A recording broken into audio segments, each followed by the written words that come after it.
The storm had passed, but the land still trembled with its memory.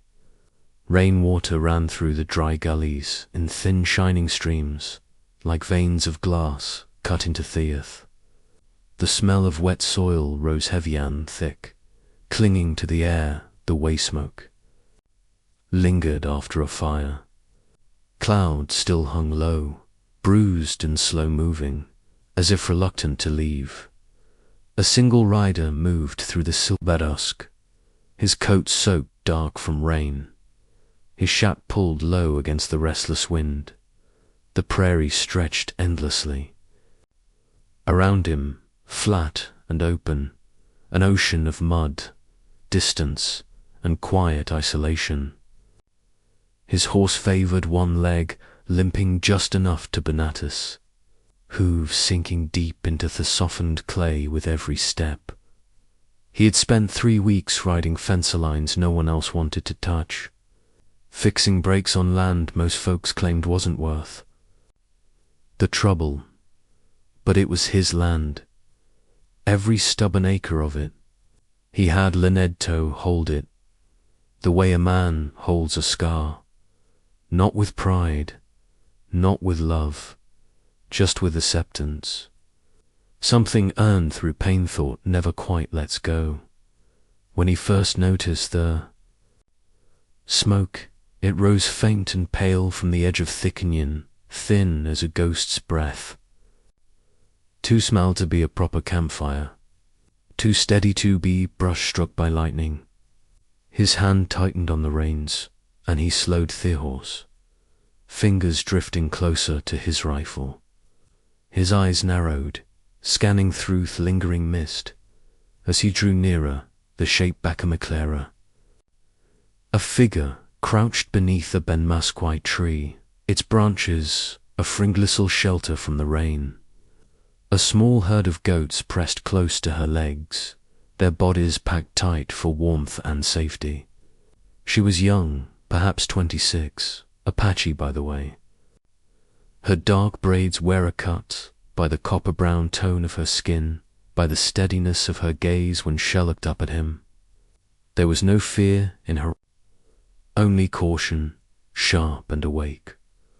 A woven blanket hung from her shoulders, heavy with rain, clinging to her frame. Her bare feet sank into the mud as if she had been standing there far longer. Thaninian should. Her hands were rough, red at the knuckles. Hands shaped by work and labor, not by pleading. Every instinct told him to turn back. Something deep inside whispered warning. The last Apache woman he had seen rode away from a burning ranch, smoke chasing her like judgment. His father's voice rose unbidden in his memory. Trust your own kind son, not theirs. But the goats bleated softly, weakened down, and the woman swayed slightly. As though the ground beneath her was giving up its strength. Rain dripped from the mesquite. Leaves, the wind tugged at his coat. He didn't speak right away. She did. I can care for your animals, she said quietly, her voice raw from cold or hunger or both. The English came slow, carefully shaped, each word chosen with effort. Just give me a place to rest. He searched the brush, the ridge, the empty land beyond her, waiting for Thimbush, the signal, the hidden riders. He waited for the trick. The hidden riders, the signal in the brush. None came, only wind, only her eyes, steady and tired, like someone who had lost too much pride to lie anymore. Head dismounted slowly, keeping distance. There's a barn down that trail, he said. You can stay. The night, after that, you move on. She nodded once. No argument, no thanks. He watched her walk, limping slightly but steady, her goats following like small ghosts in the mist. That night he couldn't sleep. Rain ticked on the roof, and from the barn came the faint rhythm of her song, low, wordless, ancient. It wasn't meant for him, but it reached through the dark and settled in his chest like warm threatening to a frozen limb. By dawn Shay had cleaned the troughs, mended Thegral gate, and stacked his tools neatly against the wall. Her hair hung damp down her back, and when she caught him watching, she looked away, not shy, but cautious, like a creature that had learned too well what hunger could cost. Days passed. She stayed. He told himself it was temporary.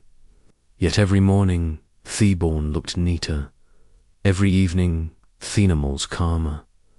She moved through his world like wind through wheat. Unseen until you noticed what had changed. Thetown whispered. When he rode in forcibly, the old men spat near his boots, and a woman muttered under her breath, "Can't trust them, savages." Had an answer. He had learned long Agathat talk was cheaper than silence, but shame clung to him like the dust. Anniscote. That evening he found her by the corral, kneeling beside a coal-to-weather torn leg. She worked with thread and patience, her hands steady despite steblood. The colt trembled, but didn't pull away. When it finally stood again, she smiled. Not at him, not for him, but for the small victory of life, refusing to yield. Something shifted in him then. Not attraction. Not yet. Just the Akiaf remembering what gentleness looked like. A night later, coyotes came. Their howl split the quiet, circling the fensaline. He grabbed his rifle and ran, boots sinking into the wet ground. The goats scattered. The horses panicked. Then out of the dark a blaze of light, she emerged with a burning torch, her blanket thrown aside, hair wild and thwind. She shouted in her tongue, fierce and fearless, driving the coyotes back with fire and sound. Together they moved him with his gun, her with her flame, until the night fell still again. When it was over, they stood breathless beside the corral. Smoke curled around them. The torchlight flickered across her face. He saw soot streaking her, rain glistening on her lashes, the pulse beating hard in her throat. "You shouldn't have," he began, but stopped. Her gaze caught his unwavering. The words died there, smothered by something larger than pride. The torchful between them, hissing in thepidals. She turned away first, walking toward the barn without a word. Hugh watched her. Go, that slim figure, shoulders squared against the cold. And for the first time, he didn't see a stranger. He saw the storm that Refusetto break him. Inside, the fire burner low. She sat by it, silent, the orange glow painting her face in bronze and gold. He lingered in the doorway, unsure whether to speak or simply breathe. Shell looked up then, just once, and in her eyes he saw a question he couldn't yet answer. Outside, thunder rolled far off toward the mountains, soft as a warning. Something was coming from the land, from the past, maybe from the heart itself. But he knew before the sound faded, Faith would not ask her to leave again. Thuend turned mean by late afternoon, dragging dust across the burned hills like a curse that refused to lift. Thuend worked quietly among the Savanganimals, her hands still raw from their fire that had nearly taken the barn a week before. The Cowboy had rebuilt Thickerel with a stiffness in his shoulder. Fat came not from labor, but from something heavier, conflict without an arm. Each nail he drove felt like a question he couldn't answer. Since that night, They had moved like ghosts around one another. She rose before dawn, milked the goats, and gathered herbs along the creek. He watched her from a distance, his coffee cooling in his. When she caught him looking, he'd glance away, pretending interest in Thureda or the fence line. But silence had weight, and it pressed harder with every passing day. One evening, a rider from town arrived with a warning. There had been trouble near the border, Twarangers raided, horses taken, tracks leading toward the Apache canyons. The man spat tobacco and said, "Wouldn't be surprised if they come for you next." Hay nodded toward the barn where the woman moved like a shadow behind the firelight. "You got one of theirs here, don't you?" The cowboy didn't answer. Thurida smirked, tipped his hat, and left us swirling in his wake. When het turned, she was standing. Behind him, a buck in her hand. Her eyes didn't let her deny, only waited, calm and knowing, as if she'd already heard every accusation the world could throw. "You shall go," he said finally. "If they come here, I can't protect you. You think I need you, too?" she asked, her voice quiet but steady. He had no plea. That night, he dreamed of fire on, the same barn burning, her figure vanishing inside. He woke sweating, the sound of her song still echoing in his ears. At dawn, he found her packing a small bundle. The goats watched her runeously. "They'll think you helped them," she said. "Your neighbors. They will burn what you built just to punish what they don't understand." He reached for her arm. "And if you go, they'll find you too." "Maybe," she whispered. "But better me than you." The words hit him like a thrown stone, small, sharp, true. He wanted to stop her, but the air between them had become a border neither could cross. By noon, the horizon shimmered with heat.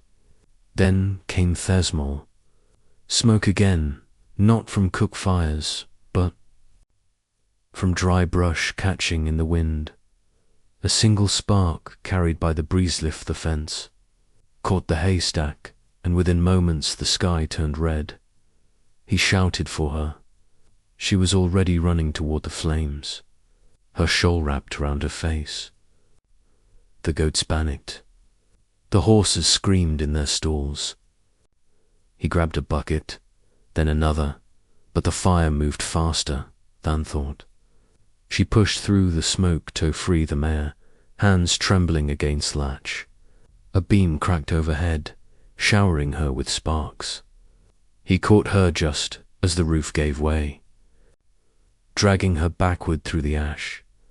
They fell in toothed dirt together, coughing, eyes streaming. The mare bolted past them, safe. He looked at her, then her face streaked with soot, her breath ragged, her body shaking not from fear, but from free. "Why didn't you run?" he rasped. "Because you wouldn't," she said simply. The fire swallowed the rest of the barn, leaving only embers and silence. The wind softened, carrying away the last off smoke. She laid back on the earth, staring at the sky, her expected Arandra Dal. He touched her hand. It was warm, steady, alive.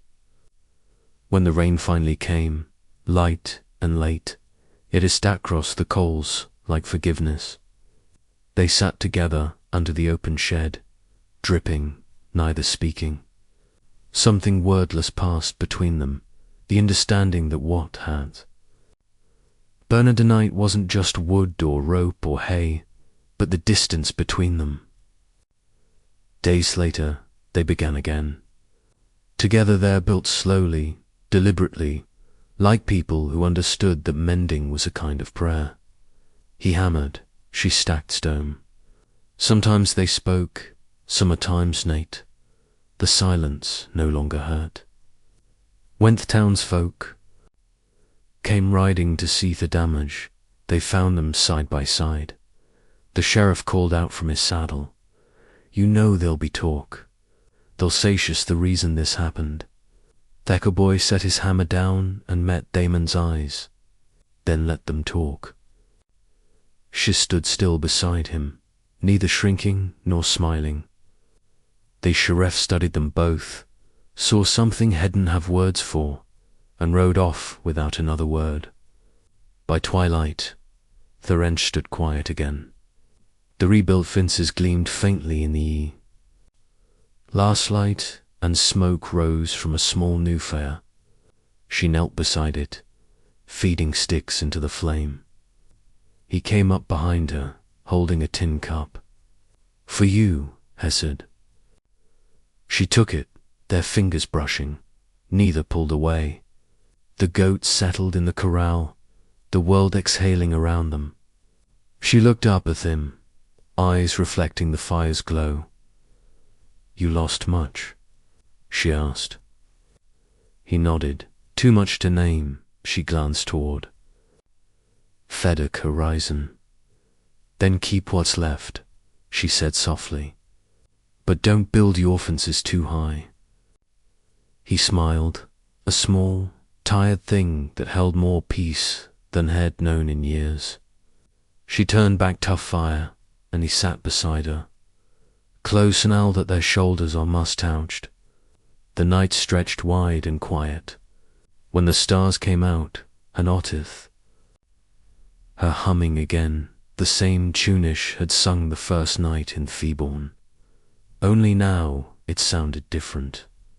Nota, lament, but a beginning. He leaned back against the post, watching the sparks drift upward, and thought how strange it was that in a world so large, the heart could find home in the ashes. And somewhere in the distance, the coyotes began to call again, not Askerit this time, but as a reminder, Thailand would always test them, but tonight for once Nefa ran.